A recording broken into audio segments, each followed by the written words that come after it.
सुबह की धूप धीरे धीरे झील पर उतर रही थी। हवा में ठंडक थी और पानी के ऊपर धुंध की पतली परत तैर रही थी।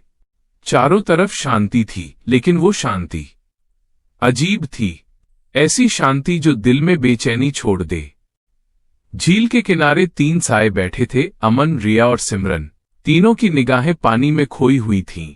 अमन की आंखों में थकान थी, सिमरन की पलकों पर आंसू झिलमिला रहे थे और रिया के होठों पर बस एक सवाल ठहरा था, अब आगे क्या? सिमरन धीरे से फुसफुसाती है, क्या सच में वो चला गया?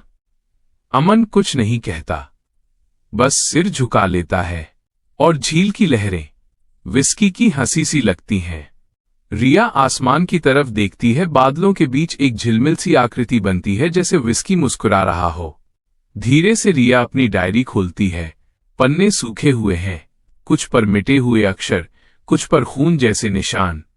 वो पलटती जाती है, पर हर पन्ना खाली। बस आखिरी पन्ने पर कुछ लिखा है, जो लौ बुझी नहीं, वही दरवाजा दिखाएगी। तीनों चौंक जाते हैं।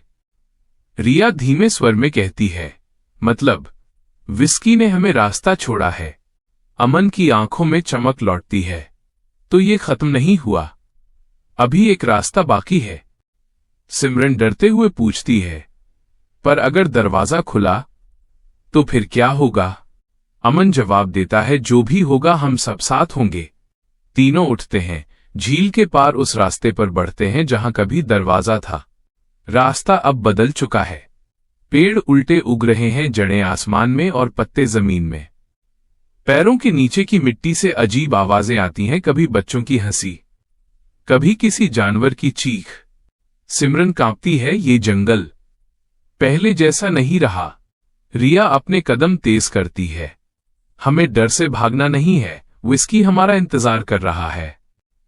अमन धीरे धीरे बोलता है, और शायद वो हमारी परीक्षा ले रहा है। जंगल के बीच पहुंचते ही हवा में नीला धुआं घिरने लगता है। सिमरन अपने कानों पर हाथ रखती है, उसे कोई आवाज सुनाई दे रही है, एक हल्की भौंक जो दिल के अंदर गूंजती है। अमन फुसफुसाता है, विस्की। धुएं में धीरे धीरे एक आकृति उभरती है, विस्की की छाया। उसकी आंखें सुनहरी नहीं, अब नीली हैं। वो कुछ नहीं बोलता, बस सिर झुकाकर एक दिशा की ओर देखता है। रिया समझ जाती है, वो हमें बुला रहा है। तीनों उस दिशा में चलते हैं। चारों ओर ठंडी हवाएं, पेड़ खुद हिलकर रास्ता बना रहे हैं। अचानक जमीन हिलने लगती है, पत्थर टूटते हैं और उनके बीच एक गोल आकृति उभरती है। वो घूमती है और बीच में नीली लौ जल उठती है। रिया धीरे से कहती है, यही है 5वां दरवाजा। अमन आगे बढ़ता है। लौ के पास पहुंचते ही उसे विस्की की आवाज सुनाई देती है, मैं वहां नहीं, यहां हूं। नीली लौ हिलने लगती है, उसके अंदर से एक आकार बनता है विस्की का, लेकिन अब वो वैसा नहीं रहा। आधा उसका शरीर रोशनी है, आधा साया। उसकी आंखों में दर्द है, जैसे वो 2 दुनियाओं के बीच फंसा हो। सिमरन रो पड़ती है, विस्की हमें पहचानता है ना तू? विस्की कुछ पल चुप रहता है, फिर उसकी आवाज आती है, मैं तुम्हें भूल नहीं सकता, पर अब मैं लौट नहीं सकता। रिया आगे बढ़ती है, तू अकेला नहीं है, हम हैं तेरे साथ। अमन अपने हाथ आगे बढ़ाता है। तीनों एक साथ कहते हैं, विस्की घर लौट चल। नीली लौ तेज होती है। विस्की मुस्कुराता है, धीरे से कहता है, जब भी डर लौटेगा मैं वहीं रहूंगा।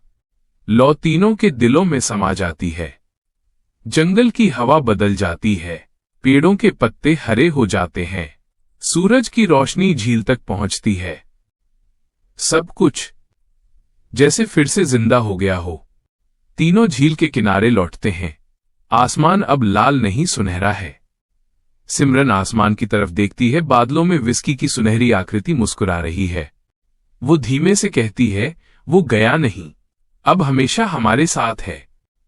रिया डायरी खोलती है, पन्नों पर नए शब्द उभरते हैं। दरवाजे अब बंद हैं, लेकिन एक और बचा है, 5वां।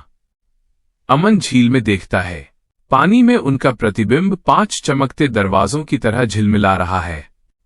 सिमरन मुस्कुराती है, शायद ये कहानी अब शुरू हो रही है।